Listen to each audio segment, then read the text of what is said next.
여호수아 18장 1절에서 7절 말씀을 통해서 실로의 세운 회막이라는 제목으로 하나님 말씀을 나누겠습니다. 신앙생활이라는 것은 하나님과 동행하는 삶이죠. 그리고 하나님과 교제하는 삶입니다. 우리가 하나님을 찾을 때 하나님은 살아계시기에 우리를 외면치 아니하시고 우리를 만나주십니다. 이런 말들 하잖아요. 하나님은 무소부재하시다. 어느 때에나 어느 곳에나 계시지 않은 곳이 없다. 그런데 특별히 하나님께서 우리를 만나주시려고 기다리고 계시는 곳이 있습니다. 어딜까요? 성전입니다. 솔로몬이 성전 건축을 마친 뒤에 하나님께서 그 전에 솔로몬이 1,000번째 드렸을 때 나타나셨잖아요. 그때 하나님이 솔로몬에게 나타나셔서 대뜸 하시는 말씀이 이거였죠. 내가 너에게 뭐 해줄까? 너는 구하라. 하나님이 왜 이 말씀 하셨다고 그랬죠?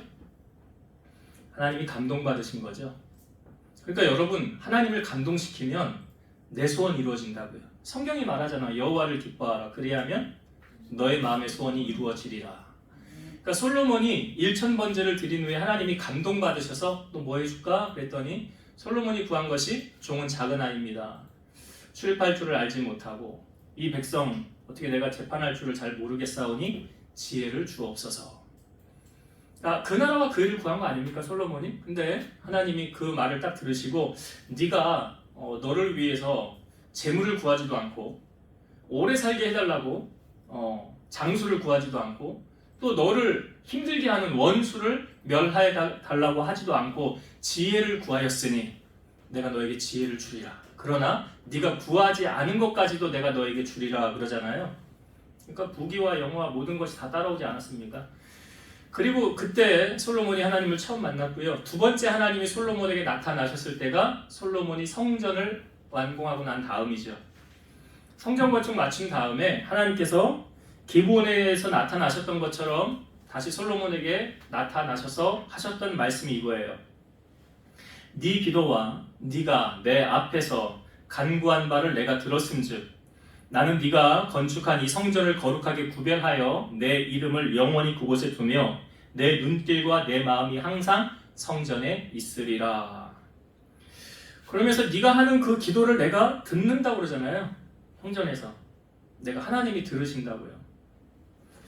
그리고 거기 그 마음이 내 눈길과 내 마음이 항상 성전에 있을 것이라. 우리가 지금 예배하면서도 하나님 앞에서 예배하는 거 아닙니까? 하나님이 내 찬양을 기뻐 받으시고 내 기도에 응답해 주실 것이고 오늘 내가 사모하는 하나님의 음성 내게 들려주실 것이고 그런 마음으로 우리가 예배하는 거 아닙니까? 지난주 오전 예배 때 제가 처음 설교 서두에 이런 질문을 드렸었죠. 여러분 교회에 왜 오십니까? 생각나시죠? 근데 제가 원했던 대답은 뭐라고 그랬어요? 예? 다 잊어버리신 거예요 벌써? 그래요. 아유, 우리 집사님 다 아시면서 그냥 가만히 계셨네. 나는 하나님을 만나러 교회에 옵니다. 제가 원하는 정답이었습니다. 예수님께서 예루살렘에 올라가셨을 때에도 가장 먼저 들리셨던 곳, 사람은요 마음 가는 곳에 몸이 가게 돼 있어요. 그러니까 예수님이 어디로 가셨는지 예수님의 마음이 보여지지 않습니까? 마태복음 21장 12, 13절 예수께서 성전에 들어가사 성전 안에서 매매하는 모든 사람들을 내쫓으시며 돈 바꾸는 사람들의 상과 비둘기 파는 사람들의 의자를 둘러 엎으시고 그들에게 이르시되 기록된 바 내 집은 기도하는 집이라 일컬음을 받으리라 하였거늘 너희는 강도의 소굴을 만드는도다 하시니라. 예수님이 성전을 향하여 이렇게 말씀하셨어요. 내 집은 기도하는 집이다. 에베소서 1장 23절에도 교회에 관한 말씀을 하고 있거든요. 이걸 현대어 성경 좀 쉬운 말로 번역된 성경을 제가 읽어보면 교회는 그리스도의 몸이며 만물을 만드시고 충만하게 하시는 그리스도께서 임재하시는 곳입니다. 교회는 예수님의 몸이다 라고 말하고 있어요. 그러니까 교회를 사랑하는 것은 예수님을 사랑하는 것하고 마찬가지라는 거죠. 그래서 신앙생활은 예수님을 사랑하기 때문에 성전 중심으로 신앙생활하는 것이 당연한 것이고요. 그것이 예수님께서 원하시는 바라는 것입니다. 지금 이스라엘 백성들이 이제 약속의 땅 가나안에 들어가서 그 땅을 정복하는 과정 가운데 있습니다. 그런데 오늘 말씀에 보면 이들이 가장 먼저 해야 될 일을 어떻게 보면 조금 늦게 지금 시행하고 있어요. 오늘 말씀에 보니까 1절에 중요한 말씀이 있는데요. 제가 다시 한번 읽어보겠습니다. 1절. 이스라엘 자손의 온 회중이 실로에 모여서 거기에 회막을 세웠으며 그 땅은 그들 앞에서 돌아와 정복되었더라. 이스라엘 자손들이 지금 다 실로에 모였다는 거죠. 온 회중이 실로에 모였더라. 그리고 거기에 뭘 세웁니까? 회막을 세웠으며 그랬어요. 회막이라는 것은 지금 이스라엘 백성들이 이제 약속의 땅을 정복하는 과정, 그전에는 광야 생활이었죠. 계속 이동하는 생활이었습니다. 이동을 할 때에 그들이 하나님의 임재, 법궤를 모셔놓고 하나님 앞에 제사를 드릴 수 있는 회막을 세웠던 것을 볼 수가 있죠. 모세로 하여금 명령하여서 이렇게 세워라. 하나님의 법도 다 가르쳐주지 않았습니까? 그 회막, 지금 오늘날로 말하면 뭐예요? 교회를 세운 거예요. 교회를. 그러니까 지금 출애굽을 해서 이스라엘 백성들이 처음에 사실은 가장 먼저 자리를 잡았던 곳이 어디였냐면 요단강이 멈춰서고 거기 있는 돌 12개를 취하라고 그랬죠. 그 12개를 취하여서 세워놓은 곳이 어디냐면 길갈이라는 곳이었어요. 이 돌을 왜 세워놓습니까? 라고 물을 때 너희의 후손들이 이 돌들을 보고 이 의미가 뭡니까? 라고 말할 때 요단강이 멈춰 섰더라. 그때 그 요단강 안에서 우리가 주워온 돌이니라. 이 요단강을 멈춘 분은 하나님이시라. 그러니까 하나님을 기념하기 위해서 돌 12를 취하라고 한 거 아닙니까? 그래서 길갈이라는 지역에 사실은 처음에 정복하고 자리를 잡았던 거예요. 근데 지금 이제 약속의 땅 가나안에 들어와서 북쪽으로 남쪽으로 정복한 그 땅 가운데서 이스라엘 백성들이 가장 모이기에 편한 곳, 가장 집결하기 쉬운 곳이 어디였느냐 자기를 따졌을 때 실로라는 지역이었죠. 이 실로의 위치는 어디냐면 베델 북쪽으로 약 15km고요. 세겜 남쪽으로 약 20km라는 거예요. 그러니까 지금 이스라엘 백성들, 여기 에브라임 지파의 땅인데 모든 지파가 다 쉽게 모일 수 있는 그곳에다가 뭘 세우게 됩니까? 회막을 세우게 됐다는 거예요. 성전을 세우게 됐다는 것입니다. 제가 개척을 하기 전에 이제 기도를 마음껏 하고 싶었을 때 좀 어려움이 있었어요. 왜 우리가 답답하고 그럴 때 막 부르짖어 막 기도하고 싶은 그런 마음 있잖아요. 그럼 저 밤에 나와서 제가 좀 큰 교회들 이렇게 다니면서 기도처가 있는 곳 그런 데 가서 막 이제 혼자 기도하다가 오면 기도를 하는데 이렇게 눈치를 받는 거예요. 거기서 뭐 옆에서 이렇게 주무시는 분들도 있고 또 거기서 또 주무시고 또 새벽 예배를 하려고 그런 분들도. 근데 거기서 제가 막 부르짖고 기도하면 이 원치 않은 민폐를 끼치는 거잖아요. 그러니까 마음껏 기도할 수 있는 처소가 없다는 것이 참 마음이 아프더라고요. 그리고 힘들더라고요. 기도 마음껏 할 수 있는 그곳이 그 참 축복이구나라는 걸 알았어요. 사실 우리 교회가 지금 이 자리에 오게 된 것이 2017년 9월 1일입니다. 우리 박상미 권사님 남편의 이기옥 장로님도 생각이 나는데 그때 여기 앉으셔가지고 이렇게 흐뭇하게 바라보시던 장로님이 갑자기 생각이 나네요. 아무튼 교회 자리를 찾는데 그렇게 쉽지 않았어요. 그때는 빈상가도 별로 없었어요. 그리고 사실 이곳도 주인이 처음에 교회로 내어주려고 하지 않았어요. 근데 조건이 있었어요. 아침에 시끄럽게 하면 안 됩니다. 저녁에 시끄럽게 하면 안 됩니다. 이게 조건이에요. 왜냐하면 4층 바로 위에가 주인 집이기 때문에 소리가 아래에서 위로 올라간다는 거예요.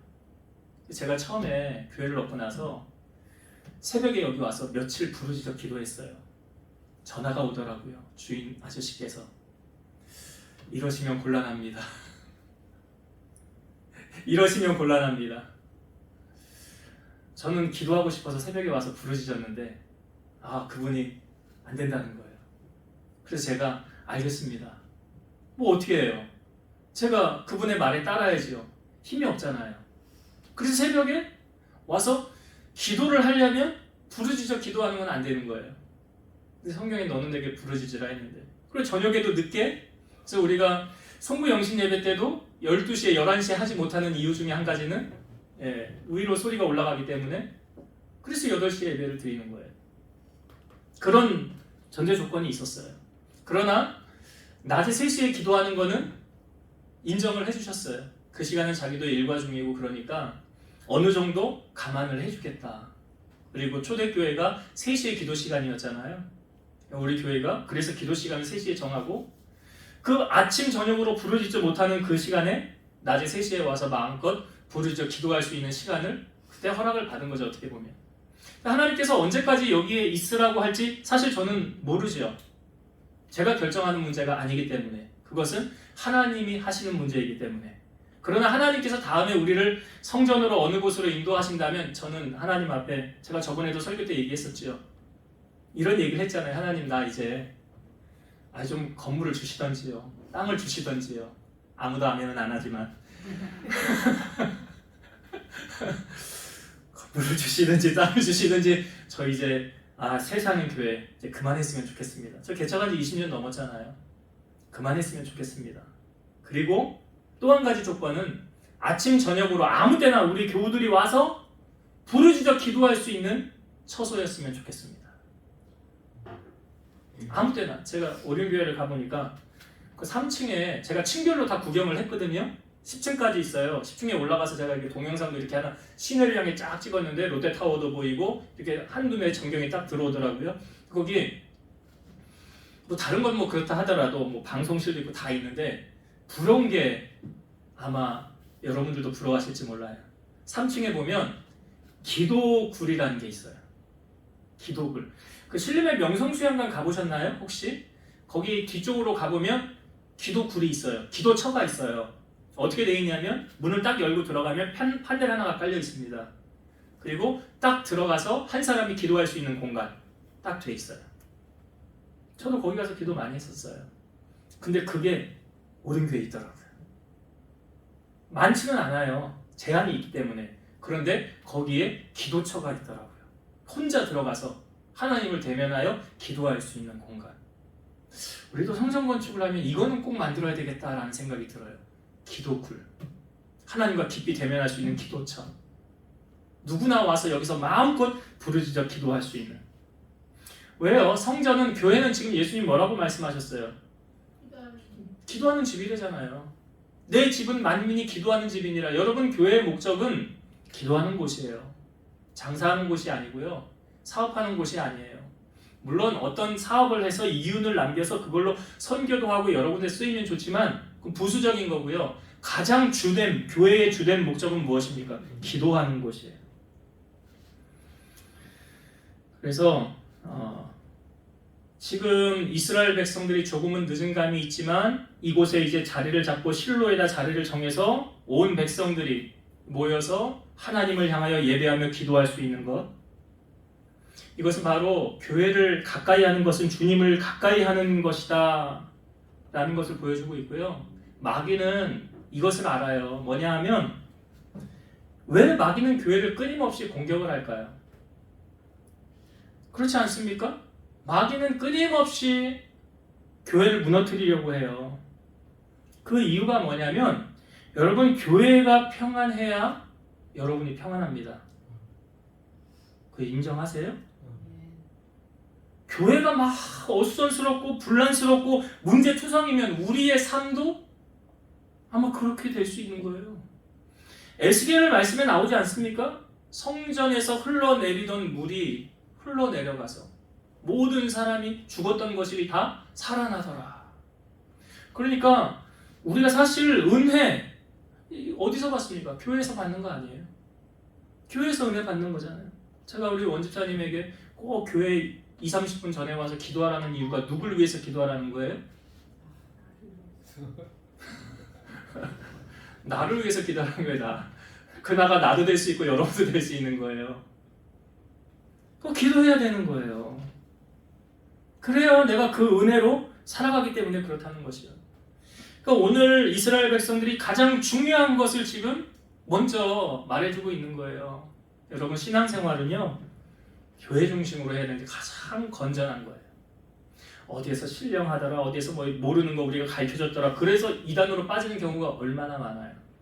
어디 성경 공부하자. 그 잘못된 데 가서 그러면 안 돼요. 검증되지 않은 뭐 기도원을 가셔도 꼭 인정된, 저긴 괜찮은데요. 뭐 그냥 우리가 쉽게 말하는 오살리 기도원, 한월산 기도원, 강당 금식 기도원, 이런 데는 사람들이 가서 마음껏 기도하고 철야하고 그런데 괜찮습니다. 근데 검증되지 않은 이상한 곳 가면 안 돼요. 왜냐하면 잘못된 영 씌워오면 더 힘들어지는 거예요.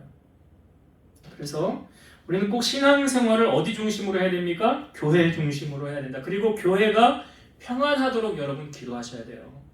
그 평안함이 나에게 흘러온다는 사실이에요. 그 영적인 은혜가 내게 임한다는 사실이에요. 그래서 꼭 우리는 교회를 사랑하는 마음으로 교회를 돌아보고 교회를 위해 기도하고 교회가 평안하도록 힘써야 된다라는 것입니다. 그 회막을 세우는 일을 한 다음에 그 다음에 여호수아가 이제 이스라엘 백성들에게 아직 해야 할 일이 남았죠. 땅 분배하는 거. 오늘 말씀해 보니까 아직 분배를 받지 못한 지파가 7지파가 분배를 못 받았더라 그랬어요. 그러면 분배받은 5지파는 어디입니까? 유다 지파가 분배받았지요. 그리고 요셉 지파는 2지파잖아요. 므낫세와 에브라임. 므낫세, 에브라임은 지금 우리가 이 앞부분에서 요셉 자손들은 분배를 받았어요. 그리고 요단 동편에 르우벤과 갓과 므낫세 반지파가 거기 땅의 분배를 받았잖아요. 그럼 이 5지파를 제외한 나머지 7지파는 아직 분배받지 못했다는 거죠. 근데 여호수아가 그 7지파를 향하여 이렇게 말합니다. 자, 3절을 한번 볼게요. 3절. 여호수아가 이스라엘 자손에게 이르되 너희가 너희 조상의 하나님 여호와께서 너희에게 주신 땅을 점령하러 가기를 어느 때까지 지체하겠느냐. 7지파를 향하여 하나님께서 너희에게 주신 땅을 점령하러 가기를 어느 때까지 지체하겠느냐. 이 지체하겠느냐 히브리 말로 라파라는 뜻인데요. 어떤 의미를 담고 있냐면 늦추다 또는 게으름을 피우다라는 뜻이 있어요. 늦추다, 게으름을 피우다.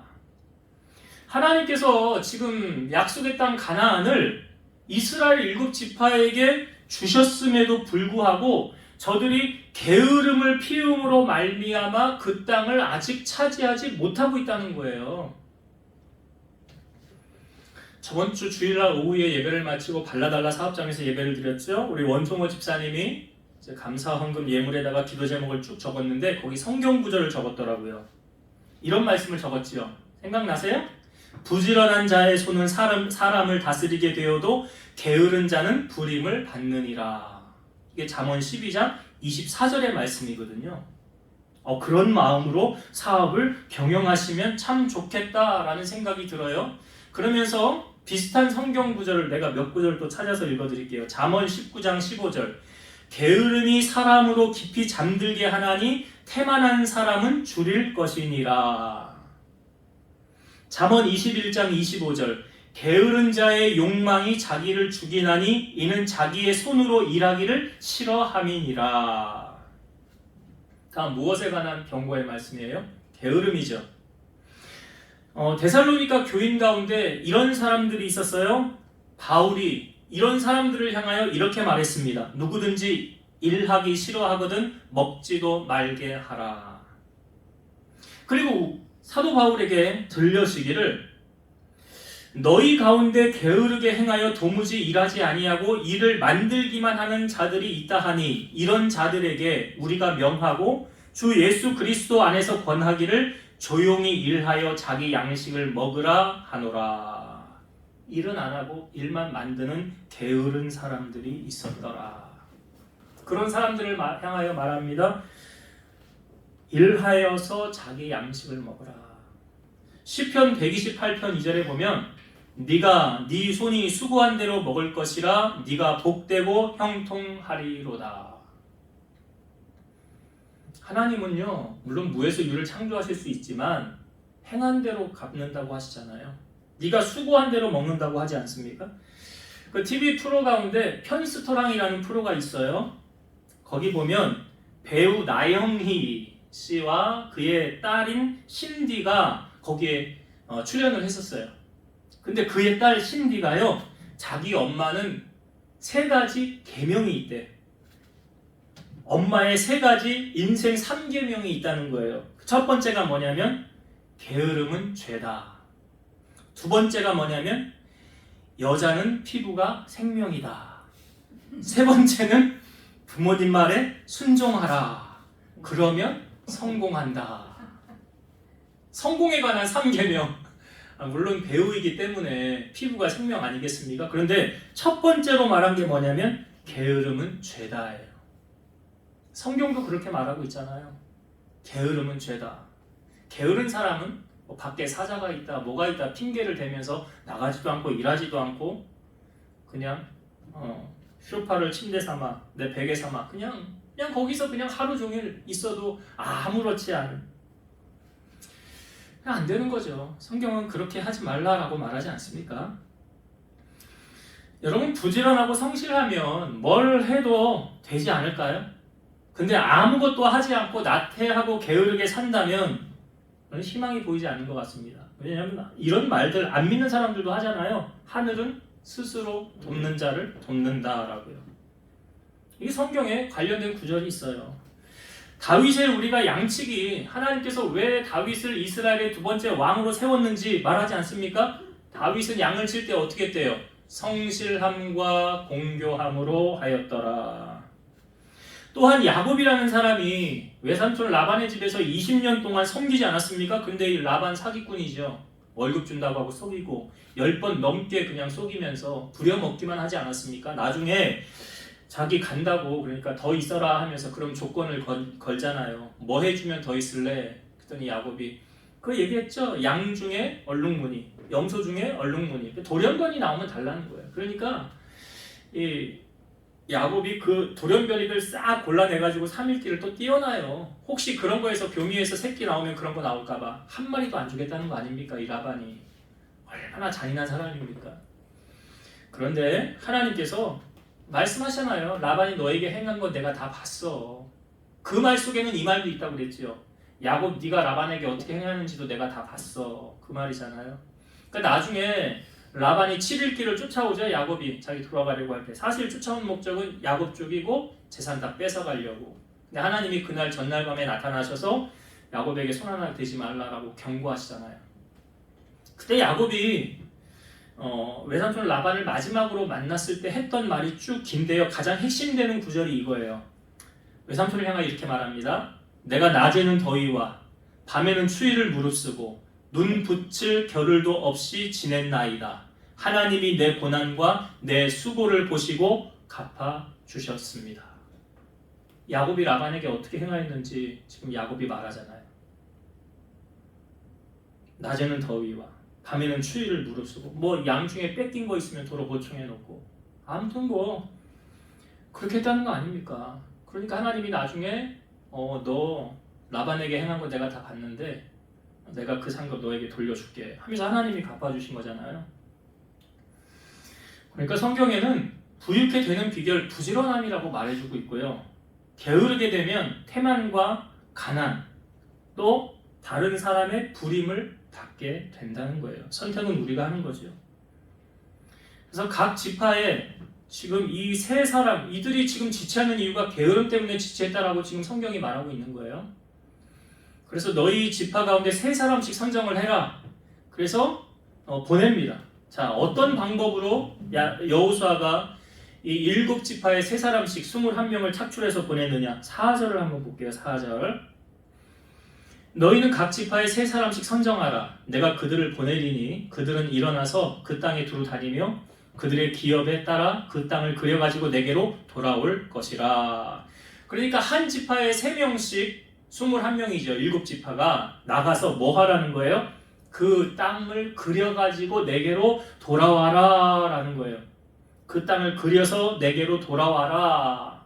그러면 그 그려서 가지고 돌아온 것을 나에게 줘라. 그러면 어떻게 하겠다는 거예요? 자, 성경을 봅시다. 8절부터 10절의 말씀 볼게요. 그 사람들이 일어나 떠나니 여호수아가 그 땅을 그리러 가는 사람들에게 명령하여 이르되 가서 그 땅으로 두루 다니며 그것을 그려가지고 내게로 돌아오라. 내가 여기 실로에 여호와 앞에서 너희를 위하여 제비를 뽑으리라 하니 그 사람들이 가서 그 땅으로 두루 다니며 성읍들을 따라서 7 부분으로 책에 그려서 실로 진영에 돌아와 여호수아에게 나오니 여호수아가 그들을 위하여 실로에 여호와 앞에서 제비를 뽑고 그가 거기서 이스라엘 자손의 분파대로 그 땅을 분배하였더라. 내용은 이런 거죠. 7지파가 나가서 3명이서 이 땅을 본 걸 그려가지고 오는 거예요. 그려서 7지파가 그 그린 것을 여호수아에게 가지고 옵니다. 자, 가지고 와서 이제 실로, 성전을 말하는 거 아닙니까? 교회에 와서 하나님 앞에 이제 하나님을 대신해서 여호수아가 그 그림에 제비를 뽑는 거예요. 자, 이번 순서는 어느 지파입니다 하고 그림을 뽑아서 이거 당첨되는 지파는 이 지파가 이 땅을 차지하는 겁니다 라고 해서 7지파가 이제 여호수아에 의해서 그 그려온 것을 뽑는 거예요. 땅을 분배를 하는 거예요. 여러분, 하나님께서 지금 7지파에게 이 땅을 어떻게 분배했으리라 생각됩니까? 어떻게 분배했을까요? 그 성경에 구체적으로 안 나와요. 안 나와요. 네. 근데 제가 설교를 준비하면서 하나님 분명히 이렇게 하셨을 거다. 이렇게 각 지파에게 주셨을 거다. 제 생각은요, 각 지파가 나가서 땅을 그렸다고 그랬잖아요. 그렇죠? 그래서 그 그린 것을 여호수아에게 가져왔다고 그랬죠. 그럼 하나님은 각 지파에게 땅을 줄 때 자기가 그린 것을 각 지파가 뽑게 하지 않았을까? 예를 들어 민문기 집사님이 나가서 땅을 그려왔어요. 원종호 집사님이 땅을 그려왔어요. 박상민 권사님이 땅을 다 그린 거를 가져와서 뽑아야죠. 민문기 집사님 거 뽑습니다. 딱 뽑는데 민 집사님이 그려온 거를 뽑혔네? 원 집사님 거 뽑는데 원 집사님이 그려온 게 뽑혔네? 제비는 사람이 뽑지만 그 일을 행하시는 분은 하나님이시죠. 이건 제 생각이에요. 근데 아마 하나님이 그렇게 하셨을 거예요. 왜 그러냐면 갈라디아서 6장 7절 스스로 속이지 말라. 하나님은 업신여김을 받지 아니하시나니 사람이 무엇으로 심든지 그대로 거두리라. 사람이 무엇으로 심든지 그대로 거둔다는 것은 자기가 가서 그린 거 자기가 뽑는 거잖아요. 여호수아 1장 3절 내가 모세에게 말한 바와 같이, 하나님이 지금 여호수아에게 말하는 거예요. 내가 모세에게 말한 바와 같이 너희 발바닥으로 밟는 곳은 모두 내가 너희에게 주었노니. 너희 발바닥으로 밟으면서 그림 그려온 거 아니에요? 여호수아 14장 9절 그날에 모세가 맹세하여 이르되, 갈렙이 말하는 거예요. 네가 내 하나님 여호와께 충성하였은즉, 모세가 갈렙에게 말하는 거예요.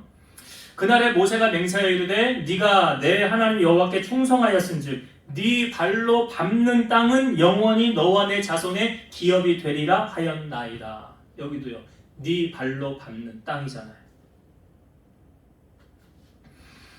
하나님 앞에 행하고서 우리는 복을 달라고 해야 됩니다. 그게 맞는 원리예요. 아무것도 하지 않고 하나님 복 주세요, 그런 하나님 아니죠. 계시록 22장 12절 보라 내가 속히 오리니 내가 줄 상이 내게 있어 각 사람에게 그가 행한 대로 갚아주리라.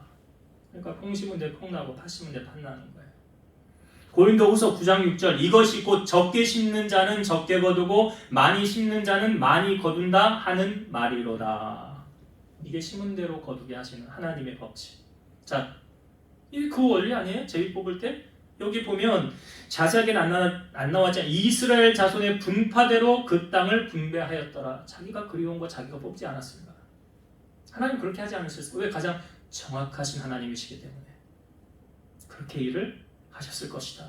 그래서 시편의 말씀에 보면 내 입을 넓게 열라 내가 채우리라 그러잖아요. 기도로 지경을 넓히는 거고요. 아브라함을 향하여 조카 롯이 떠났을 때 아브라함에게 하나님이 하셨던 말씀이 뭐예요? 내가 너에게 주는 땅을 종과 횡으로 행하여 보라 그랬잖아요. 네가 밟는 땅을 내가 너에게 주리라 그러잖아요. 그 원리예요. 하나님 그렇게 주시는 거예요. 복도 그렇게 받는 거예요. 자, 이제 말씀을 정리하고 마치겠습니다. 오늘 여호수아 18장을 통해서요, 우리가 신앙생활하면서 가장 중요하게 여겨야 될 것, 잊지 말아야 될 것, 성전 중심의 신앙생활이에요. 여러분 교회 중심으로 신앙생활 하셔야 돼요. 건강한 신앙생활이에요. 물론 교회에서 나는 은혜를 못 받아, 참 그런 분들 보면 좀 안타깝긴 해요. 내가 섬기는 교회에서 충만한 은혜를 받고 그 은혜로 흠뻑 적셔져서 그 은혜로 내가 세상을 또 나가서 승리하리라, 이게 안 되면요 그것처럼 답답한 건 없거든요. 그러니까 또 외식을 하는 거고요, 다른 데서 영적으로 채워가는 거고요. 그런 의미에서 말씀을 전하는 목회자는 그 역할을 잘 감당해야 된다라고 저는 생각이 들어요. 그래서 저는 목사님들이 취미 갖는 건 나쁘다는 건 아닌데 거기에 마음 빼앗기면 그거 어떻게 주의할까요? 마음 빼앗기면 내가 골프에 마음을 빼앗기고 맨날 골프나 치러 다니고, 낚시에 마음 빼앗겨가지고 시간만 나면 낚시 가방 들고 맨날 고기 잡으러 낚시나 하러 다니면 그 영적인 은혜, 그걸 어떻게 공급을 받아서 어떻게 성도들에게 먹이겠냐고요, 영의 양식을. 그러니까 여러분들이 꼭 저를 위해서 기도해 주셔야 돼요. 우리 담임 목사님 꼭 늘 성령 충만하게 하시고 갓길로 가지 않게, 다른 데 빠지지 않게 오직 주의 일에 전념할 수 있도록. 그러니까 이 사도행전에 나오잖아요.